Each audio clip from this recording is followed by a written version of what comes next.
Pats Interference is brought to you by FanDuel, the exclusive wagering partner of the CLNS Media Network.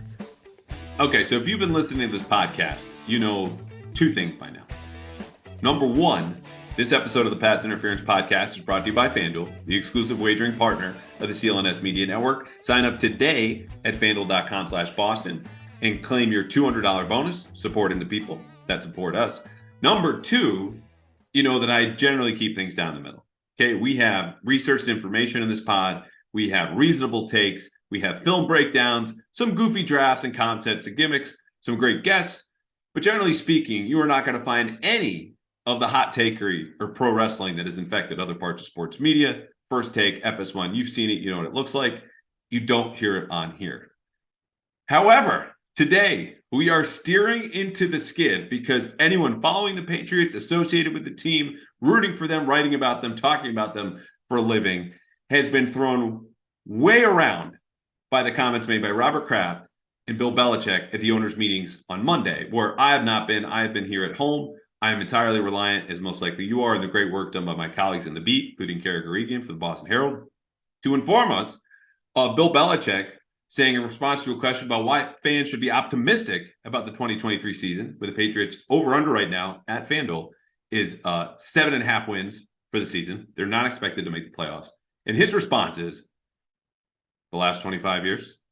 And then hours later, after not his first scrum with reporters, but second, Robert Kraft shares that Meek Mill, good buddy and rapper Meek Mill, texted him that Lamar Jackson wants to come aboard. Okay. And everyone is suddenly going, should they do it? Should they not? Are they actually interested? What would it look like? What does that mean for Mac Jones? Is Mac Jones still someone seen as a franchise quarterback? We are all here in a tizzy. Now, my reaction and true belief about both of those comments is largely they've been overblown. Okay. Belichick at the owners' meetings is an annual exercise and really a clinic in how to just give verbal middle fingers to reporters for a half hour. And that's exactly what he did. He is petty. He is the greatest coach of all time. And he doesn't feel like he has to answer to anyone, let alone fans, whom he gave 6 Super Bowl titles in a 20-year span, the greatest run in league history. Now, I would say that was still loser commentary by him. But you know what? Whatever. That's what to expect from the owners' meeting. Meek Mill and Lamar Jackson, that's a lot of fun. Lamar Jackson would make the Patriots a lot more fun, exciting, dynamic, all of that. Does one text from Meek Mill change anything about the reality of Lamar Jackson? Probably not, but it was fun to know. But those comments, in addition to other comments that Belichick and Kraft made at the owners' meetings, have left me with 2 major takeaways, red hot takeaways relative to the stuff that you hear on this podcast. Now, if you're looking for a reason for optimism that I might come back to the middle of the road and stop steering into the skid, I would just tell you, see the last 81 episodes. But moving forward, looking ahead, the takeaways are this. Number 1, Bill Belichick's seat is warm, and it is warming. Okay? Let's start with the facts. In 2020, he earns Robert Kraft's trust and permission to say goodbye to his fifth son. Thomas Edward Patrick Brady Jr. leaves New England. We all know. We saw about it. Some of us wrote about it, talked about it. Okay, Brady would not have won anything here in 2020. I don't begrudge Belichick for the move. I think it was good football business. But the following season, the Patriots go 7-9. Nothing about that season, save for actually one win over Lamar and the Ravens, was good business for the Patriots. It was a get-right year. They corrected their cap sheet. They had Cam Newton. Bad year. It was on to 2021. 2021, before the Patriots take one snap in practice, Belichick asked Kraft to sign off on a record-setting spending spree in free agency. Belichick handpicks all the players, a new quarterback. The team goes 10-8, including a complete embarrassment at Buffalo. Their biggest game of the last 3 years, where they got shellacked 47-17. Next offseason, 2022. Belichick now handpicks his new assistants, where everyone, self-included, said this is probably a bad idea, putting Matt Patricia and Joe Judge in leadership positions for your offense, jobs they've never held before, jobs that are not close to anything that either of them have done before. Kraft says, okay. We all know what happened. We talked about it every single week in this podcast. Patriots go 8-9. It is the most dysfunctional season of the Belichick era, probably the worst, not statistically or record-wise, but as far as the experience, how the players reacted, integrated the system, reacted to the coaches. Everything about it was bad, bad, bad, bad, bad. I wrote the piece with Karen about the dysfunction. That's all in the past. But the bottom line about 2022 is that Belichick nuked that season. Mind you, when the players from 2021 that he handpicked in free agency, Nelson Aguilar, Jonnu Smith, no longer here, have largely busted out. And others, Hunter Henry and Kendrick Bourne, had career worst seasons last year after having a great year in 2021. But because of the changes Belichick made with the coaching staff, went all the way down to the bottom, some of their worst numbers since they were rookies. So 2023, January, starts off. Kraft intervenes by saying, I want to hire Bill O'Brien. Now, he lets Belichick make the move, but he does push for a statement that says, hey, we're going to open this up in an offensive coordinator search, and we've entered into negotiations with Gerard Mayo. We haven't signed him to a new deal.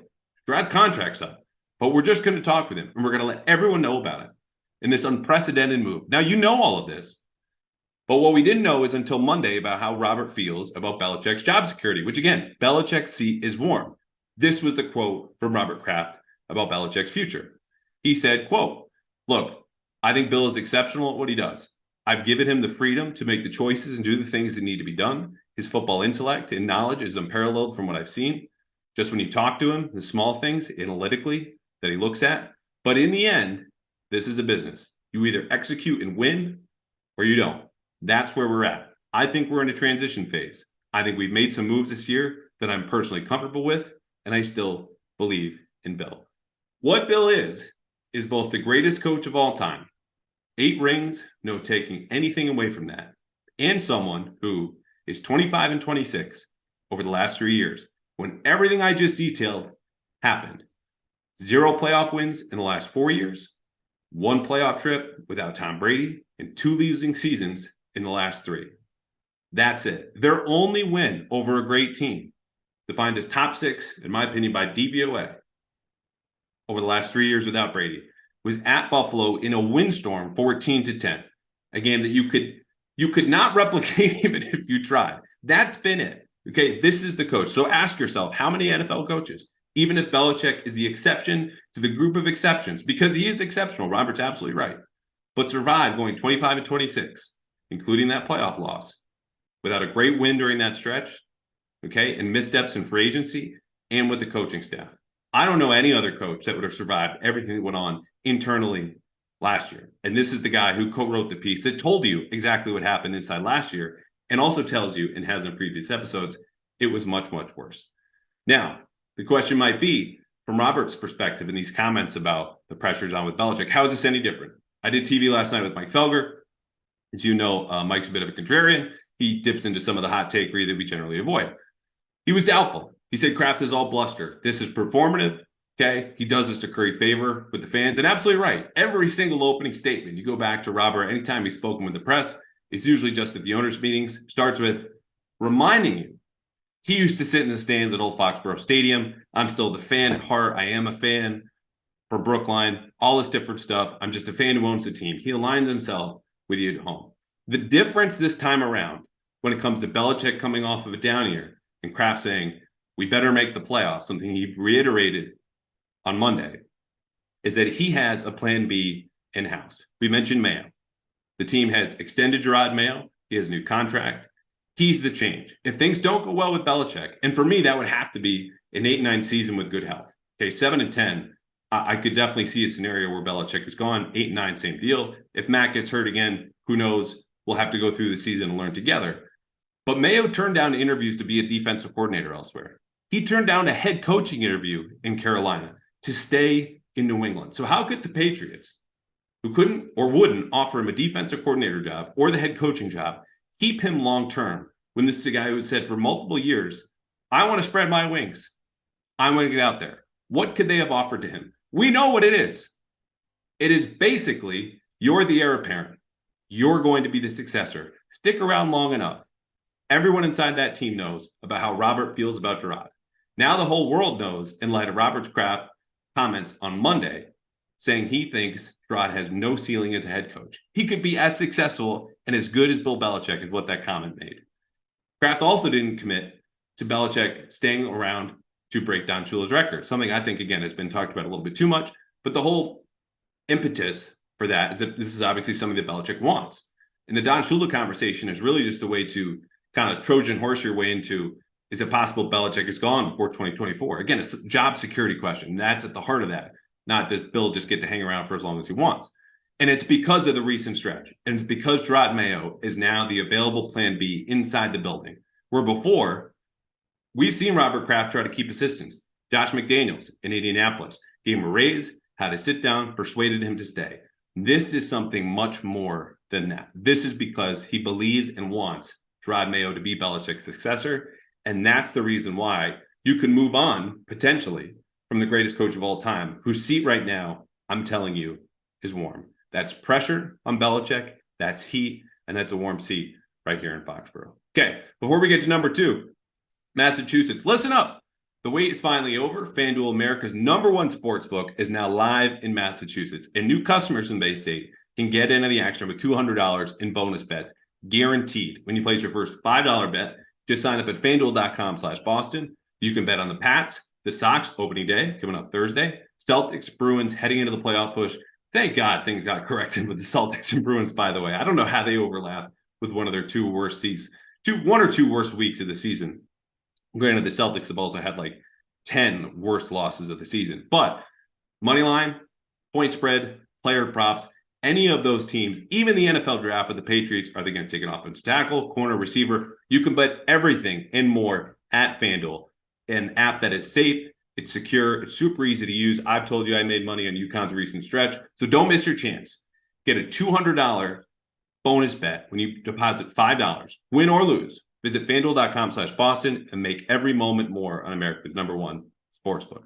Must be 21 or older and present in Massachusetts. First online real money wager only. $10 first deposit required. Bonus is issued as a non-withdrawable bonus bet that expires in 14 days. Restrictions apply. See terms at sportsbook.fanduel.com. Gambling problem? Hope is here. Gambling helpline ma.org or call 800-327-5050 for 24/7 support. Okay, can you tell we're new to the hot take game?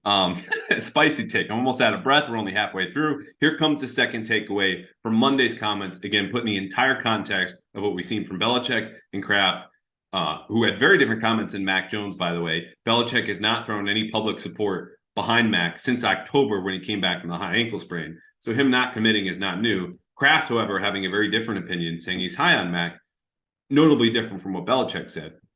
Staying with the quarterbacks, number 2 takeaway is this. Lamar Jackson has a less than 1% chance of coming to New England. And there are 2 reasons for this. Number 1 is Bill Belichick. Okay.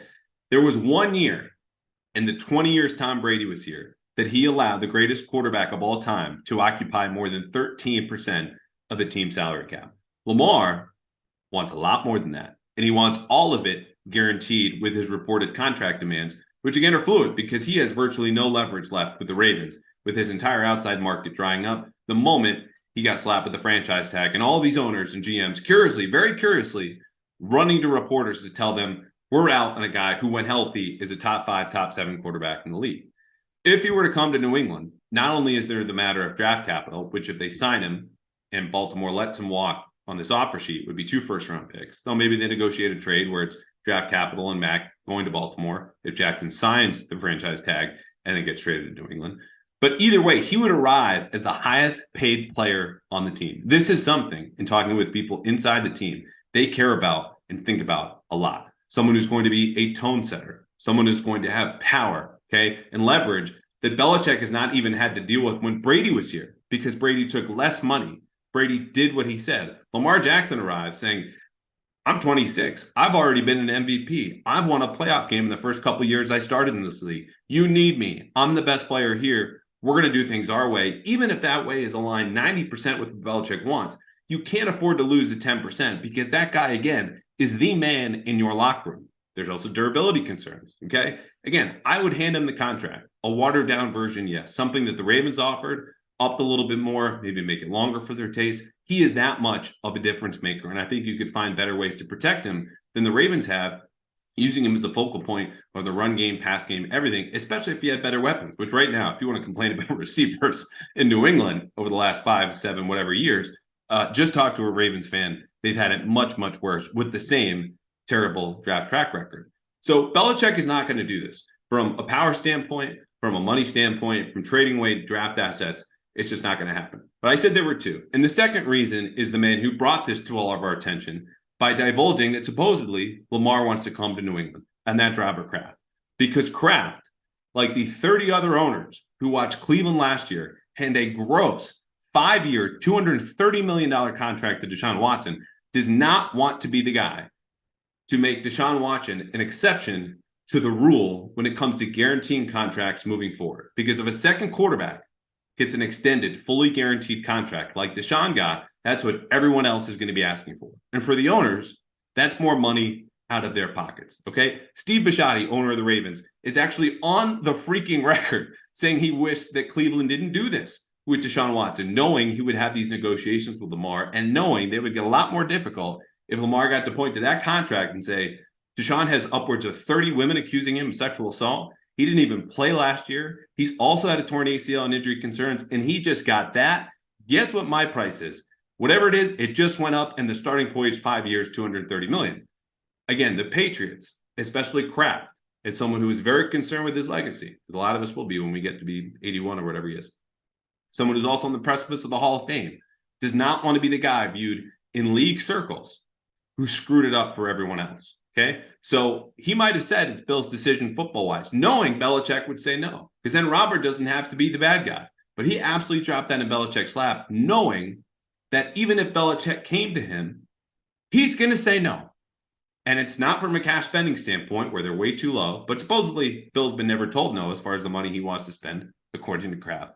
It comes from the precedent, the long-term business, the advantage for the owners, the money in their pockets. And we could say, hey, what's 10 extra, 15 million guaranteed to these owners when the cap's going to go up and the new TV money? Okay, you can both be a billionaire and a relative cheapskate. And we've learned that if you've been following the NFL or any of these major sports leagues. But the bottom line is a guy who wants to curry favor with the media and the fans, but especially those inside the league who might have influence over his Hall of Fame candidacy and wants to be remembered in this league as someone who helped out a lot, specifically on the business side, is not going to screw it up when he's at the 2-yard line, closing on the goal line of his ownership right now for a guy who might bring a lot of pizzazz and a lot of good headlines now, but ultimately is a move he is not going to make for a guaranteed contract he is never going to sign. So again, maybe I'm wrong. I put it less than 1%. I also just did say never, but ultimately that's because it's never going to get to him because of Belichick. So on to mailbag. Big mailbag here today. And start right away with Kraft. This comes from Old Man Mob on Twitter. Quote, why do 90% of Patriots media and media people not call out Mr. Kraft, but call out Bill Belichick for everything? Well, it sounds like you can exclude me from that because I just called out Kraft for always starting these press conferences, trying to get on your side, projecting himself as a fan, and then also putting something in Belichick's lap he knows is never going to come back to him for the reasons we just outlined. Now, I will say that Kraft catches a lot less flack, though he has recently, especially when it comes to cash spending. I've been tweeting about it, saying right now they're a bottom 5 team in terms of actual cash spent, signed, pushed out the window. They are scheduled to be dead last around, actually, they just came up from last to third next year in 2024. This could change with a couple of big signings, but overall, they don't spend a whole lot. I've been vocal about that. The thing about him, though, is he is not as visible as Bill Belichick, who is mandated by league rules to speak 3 times during the season every single week, okay? It's less in the offseason, but ultimately the head coach is the GM. He's making all these decisions, and Kraft makes it known that Belichick is making those decisions. That's why he catches all the flack. It's not about the media picking their spots with Bill versus Kraft. It's who's the guy do you get to talk to and get answers from, and who's ultimately calling the shots. That's what this comes down to. Kraft is now calling a little bit more of the shots when it comes to the offensive coordinator search and Gerard Mayo, but that's why this dynamic has happened. I would just take note that Kraft is catching more flack than as far as I started covering the team back in 2018 because of the cash spending, which comes up when you start losing and the money you did spend didn't get the value back in 2021, which is now a reason for him to not spend again. But ultimately, people are watching. I would just keep your eye out for it more than you have been. Okay, this question comes from Lamar, not Meekville, and not Lamar Jackson. Quote, in your estimation, what do you think the future of Mac is as a Patriot? I personally see the Patriots going through this year with him, even with Lamar Jackson news, but don't believe the upside in his game or relationship with Bill are there to justify keeping him long-term. I think that's a reasonable take. My take on what Mac will do next year is have his best season yet. I think he will be somewhere between the 12th and 16th best quarterback in the league. Will be exactly where we thought we would be a year ago. It will largely be due to Bill O'Brien's arrival, but Mac, of course, can take strides. The issue with Mac is just the concerns from college are the same as they are now. What's the ceiling like? Okay, it's not necessarily the arm strength, but the drive throws across the field, 15-yard throws, 12. Can you fit it in there? Okay, his deep ball hangs up a little bit, but they can scheme some deep balls if they need to. And I just don't think it's someone that drives winning as much as someone you can win with if everything is aligned around him correctly. Because I was asked on TV last week, does Mac have any more excuses? Now that Bill O'Brien's aboard, you've probably upgraded your weapons with Gesicki and Juju Smith-Schuster. And I said no. Michael Holley said yes. But his answer about, the offensive line where there's still question marks, really, I thought about later is, does Mac have a perfect situation around him? The answer, of course, is no. But if you're a quarterback who needs a perfect situation around you to thrive or something close to it, are you really a quarterback then you want to count on or believe you can win with a championship? Because my point was the Patriots had done enough, that there are no real excuses here. Like, you should be the best version of yourself, more developed. You've got a great quarterbacks coach and offensive coordinator now, sufficient weapons, and they're going to plug that hole on the right side of the offensive line, presumably in the draft. That's no excuses. It's good enough. No, is it not perfect? But for Mac, you probably need to be in an above average situation for him to make a deep playoff run. So his immediate future, again, I think they'll be good enough. I think they probably make the wild card round, that we'll see. But long term, it's just hard to envision a future given what we've seen from Mac, the relationship which you mentioned, and the fact that if we go into the season with a similar skill set and they don't perform and make a deep playoff run, it does seem like he's a guy that you need to invest more in around him to make things work. And at that point, considering he'll be in the fourth year of a 5-year rookie contract, maybe you just say, let's restart the clock and go with a different option. Okay. This comes from Thing Zerific. It's the actual name. Thoughts on when you heard Kraft said the team is only in a transitional stage? That's in quotes. Transitional phase, stage, whatever. I appreciated the honesty. That's exactly what this team is. Okay. They're not contenders. They're not a move or two away from becoming contenders. Good defense, special teams that should improve. But ultimately, your quarterback drives a lot of what's going to happen here. Even quarterbacks who might not be prolific passers. Jalen Hurts surprised me. But what he did for them in the running game unlocked so much that is impossible with a player like Mac. So they're in a transitional phase. They're trying to compete, not contend. The fact that the owner was honest about it, I appreciate it. Okay, John wants to know, why is everyone turned on Mac so fast? It might sound like I have too. There was optimism with the Bill O'Brien hiring, but the slightest mention of Lamar Jackson, in quote, everyone loses it. I would say this, Lamar Jackson's a much better quarterback than Mac Jones. And when it comes to love from fans, it's not love from media, but your view of a certain player. People are only as faithful as their options, especially in sports. And right now, if Lamar Jackson is an option, the Patriots, their fans and reporters like yours truly are all going to say, go get that guy, because he completely changes not only the dynamic of your offense, but your ceiling as a team. You absolutely pay extra money because he's going to probably provide additional value on that. And there's some cap gymnastics to be done for that kind of contract, and who knows what he would want or need. But is there anything that Mac's done to say we can win a championship with this guy in your eyes? Maybe you say yes. I would say no. And so if there's another guy who can provide that, who can light that path, clear that way, of course you're going to look over there and lose it. All right, last question. This comes from Official Truck. Bill Belichick's past comments seem to view Mike Gesicki as a big slot wide receiver. That brings the Patriots to a total of 5 wide receivers, which is the amount they usually carry to open the season. Could this point to a possible Bourne trade if they still want to bring another wide receiver in? Sure. Kendrick Bourne's in last year of his deal. His cap hit's a little over $5 million. As you mentioned, they'll have depth there. Mike Gesicki's going to overlap certainly with Juju Smith-Schuster, who I've talked about before, is really a big slot. They're confident in his ability to play on the outside. But Gesicki is a guy who played more than half of his snaps in every single year since he was a rookie in 18 off the line of scrimmage, like not in a traditional inline position. He's played more than half of them in the slot or out wide. You're not going to ask him to block. So here, he's going to have to play in the slot.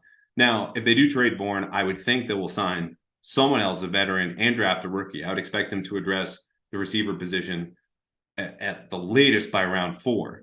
But are you going to bank in that guy to immediately contribute when you obviously need to address holes at offensive tackle and corner? I don't know. So yeah, Bourne trade is a possibility. He'd be selling low, but I don't think that's a move that's completely off the table. As people have already discussed, if you wanted to get a Jerry Jeudy or DeAndre Hopkins, which again, granted, comes with a lot of salary cap situations, and I don't think it's going to happen. Jeudy more likely than Hopkins. You could have a pick in Bourne going out and the player coming back in, and then not have to draft anyone if you felt good about the future there. So yes, it's on the table. Gesicki is going to serve more like a big slot than anything else.